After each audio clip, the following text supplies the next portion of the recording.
Alright, here on the 5 series, we're going to have kind of a bit of a sad episode that you vinyl collectors would definitely appreciate. 5 jazz records that I own that have a track on there that skips. Like, come on, man. 5 records. I won't do too much of the intro. Let's get straight into it, man. Look, Elvin Jones Coalition. I've been looking for this album for a while. I saw it at my favourite record store. I won't give any names, but I saw it at my favourite, or one of my favourite record stores. I bought it, paid a reasonable price for it. It wasn't super expensive, but I paid a reasonable amount of coin for it. And what I did, which is a mistake I never do now, I took it home, I threw it amongst my other records and never played it. I just, I will get round to it. 3 months later, I pulled it out and there's a skip. It's on one of my favourite tracks.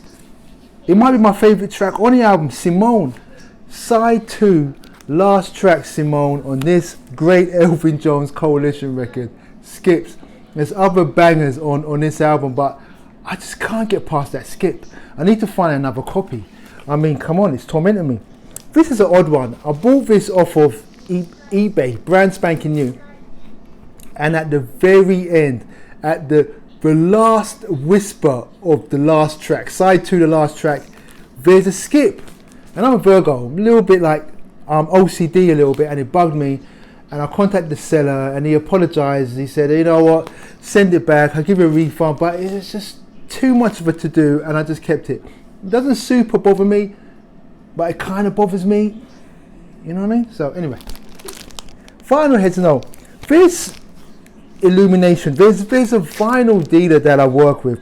I also buy college jazz records too, which is another video I might do. But there's a vinyl record dealer that I work with, and he sold me this record, and he sold it to me at kind of a reasonable price, and I bought it, and I played it about a few days later, and it's got a skip.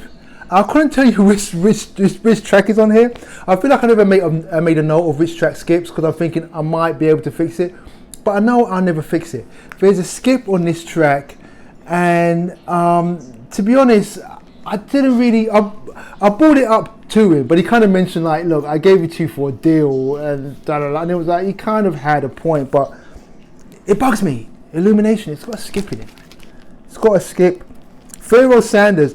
This is an odd one. I bought this record. This is a best of Pharoah Sanders when I was just getting into Pharoah, and it's a double disc, and the second disc with Upper Egypt might be the Upper Egypt track. Yeah, I think it's the Upper Egypt track. It skips, and I tried everything to fix it. Beyond getting a wizard to do some kind of a magic spell, I tried everything to fix the skip on the second disc.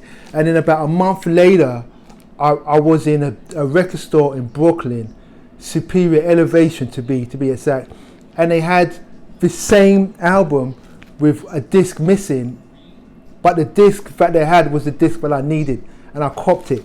Isn't that crazy? So anyway, this was rectified, but it tormented me for about a month. You know how we feel about Pharoah, legend of a legend. Rest in peace. This Entry Point by David Janeway, I don't know much about this dude, to like be honest, but I bought this record and it's a great jazz album, but the last track on side 1 skips, and I took it back to the store, and they were really nice. They said we'll give a refund and you can keep it. So I was like, okay, a win, but still it kind of bothers me that it skips because it's such a great record. Anyway, final heads will recognize what I'm talking about. It's par for the course. Good Fine Records, Hi-Fi Recluse. Check out our delicious music by Hi-Fi Recluse Spotify playlist, and let's get it.